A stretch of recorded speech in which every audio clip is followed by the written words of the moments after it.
I tried. I really tried. I wanted a new law that makes opening day a national holiday. It didn't happen. I'll keep working.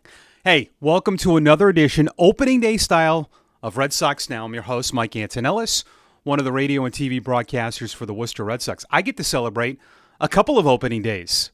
Today, Thursday, Red Sox at Rangers, and then the Woo Sox will be home at Polar Park in Worcester, Mass. Against Syracuse. And I know everyone will have their eyes on the prospects that are below Boston, but let's get to the big league club. And how exciting is it that we have baseball? You know what I like about the Red Sox starting on the road, too? And I'm going to jinx this right off the bat by saying this, but they do play in a place where the weather is usually nice and you don't have to worry about rain. The weather here in New England is not great. Not that that would matter. A game at Fenway, with it being 50 degrees out, would just be fine for me and for all of us fans. But it is kind of cool knowing that we should be pretty good. I looked at the forecast. Yeah, I'm that type of guy. In Texas and in Baltimore. And the weather looks good for this first road trip and these first games for the Red Sox as they open up. So much anticipation. When you live in New England and you have the winters are not as bad, but just for all baseball fans, especially in the Northeast, baseball opening day is a sign of spring. It's warm weather coming, but it's exciting, I think, for a multitude of reasons for your Boston Red Sox. I think they're in a transition. I think that they built the foundation. I talked about this on the Wednesday show. And now there's a lot of excitement, and boom, right out of the gate, you got Garrett Crochet. Some are saying could be the Cy Young winner this year in the American League, and he is pitching for you on opening day. I love the storylines right off the bat. Crochet, Bregman is officially now. We've already said it was official, but I guess the stamp went on Wednesday that Bregman will be the full-time third baseman, full-time. So I think maybe before Cora talked about opening day in the first series, but now we know it's official. But having Crochet start against Nathan Eovaldi, a former Red Sox pitcher, and you got him right out of the gate. The big guy, the big arm, young, ton of strikeouts last year, and you got Bregman as well. And maybe it's a Crochet, I'm going to do it right now, 8-strikeout game, a Bregman home run in the 8th, and a Chapman save. The three big pieces you brought in. That'd be pretty cool if we could have that on opening day. And that's the great thing about baseball is Hollywood could not write the scripts that sometimes baseball can. All right, so I was completely wrong on this. I don't completely agree with this, but I will go with Alex Cora because he wants an extra lefty in the bullpen. With Chapman now being that closer, he's kind of locked to that end.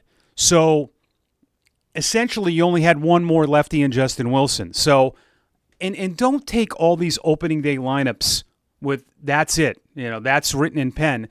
It can change. And I said this a couple days ago. I think a big part of having the extra lefties is there's some pretty good left-handed hitters. We know in the Ranger lineup with Seager and Jock Peterson. And then when you get to Baltimore and Cowser and Henderson and Kierstad, Jackson Holiday, there's some good left-handed hitters, and you want to have some lefties. So things could change. My only feeling is early in the year when guys are not built up a lot, if you have one of those blow-up games early, it's good to have a Cooper Criswell. They don't really have a long guy, but if something happens, they can make a roster move quickly. So they're playing it really, I think, series by series. These games count. We forget at the beginning of the year. So they will strategically match up right off the bat. And we've seen the Red Sox do this before. But I think down the road, you are going to see a Cooper Criswell be part of that team because you're going to need that guy. And also they do need him stretched out and expect him to pitch for the Woo Sox at some point. All right, how about this story that's floating around a lot? This was in Sports Illustrated about Sandy Alcantara. I thought this was just a lot of nothing, a lot of rumors. But then you look at the Marlins situation. They owe him, the 2 years remaining, a former Cy Young winner in 22, but he has $56 million on the books. Arbitration extension he signed with the Marlins a couple of years ago. It's not including a 2027 club option for $21 million. So we know with the Marlins that they probably want to get out of this. That's the thing when you're trading. I looked at this scenario before, like, well, there's no chance. I mean, this is a legit arm. I get he's had Tommy John, he's been hurt, but he is worth the gamble. I just thought it might cost you a Meyer or an Anthony, which I don't think you should give up right now. Those are going to be cornerstone pieces for you. But when it's the Marlins and they're consistently trying to get out of money, that's a lot of money for them to get off the books. Maybe it might not cost you a lot. And the fact that this story is popping up a lot, would you be opposed to the Red Sox if they were to trade some lower tier prospects, and or they have the position now where they could say, you know what, we'll take more of that money for less of the assets giving up? Is he worth a flyer? Well, I can't say it on the air. Absolutely he is. You know what I was going to say, but of course he is absolutely worth it. Think about this right now. If you were able to get him with Crochet, Houck, Buehler, Alcantara, Bayo, Crawford, Giolito, I mean, that's a pretty good piece to add. And when you're going for championships, a rotation of Crochet, Houck, Buehler, and Alcantara, I mean, all of a sudden your starting pitching is completely changed. I would love to see this happening. I don't know if it will. The fact that people are writing about it, something's up. Something is up. I'll try to get to my sources. But if I do find out anything, I probably can't say anything. Maybe I'll throw out a little hints.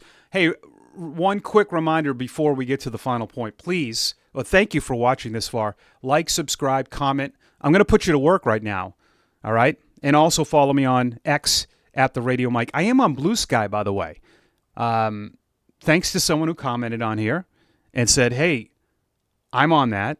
So I said, okay. And I'm on that as well now. So follow me at the Radio Mike on Blue Sky. If you go to my X page, I have that link tree, and I will put it in the episode today. It's in there right now. My link tree, where you get to all my social media. You can stalk me everywhere. My Instagram account, TikTok, Twitch, you name it. All right, let's hear your predictions for the 25 season for the Red Sox. I love the balanced schedule. I think that creates less wins because you're just playing different teams and you don't see the same pitchers. So scouting reports you do have, but until a hitter sees a guy, I mean, it's completely different. So I think it brings down the win total. I think the Red Sox are going to be at 89 wins this year, and it's going to be good enough for a wild card spot. I think offensively, you know what I'm going to do? I'm going to go with the not obvious guy. My click to pick offensively, who I think is a star in the making and a stud that is undervalued a lot by you. And you. Ceddanne Rafaela. All right? Everyone knows how much I love Rafaela. It was his first full year in the big leagues, guys and gals. Pretty good year. At the end of 23, he came up to AAA late. He was good. He went to Boston, but there was still concerns over his swing decisions. Last year, yeah, he had times he didn't walk a lot. He's young. It was his first year. I thought for his first year in the big leagues, with very limited high-level experience in the minors, I thought he did a heck of a job. He had 75 RBIs. He is going to have a monster season. I think Brian Bayo, when he's healthy, he's still got the stuff. So I like those two guys, Rafael and Bayo. I want to hear all your predictions. Win totals, playoffs, Cy Youngs, MVPs. You can just take the Red Sox. You can go everywhere. But I want you guys to work today, guys and gals. In the comment section, your predictions. We'll be watching opening day. You can send me messages during the game at the Radio Mike everywhere on social media. And again, thank you for watching another edition of Red Sox Now. Happy opening day 2025.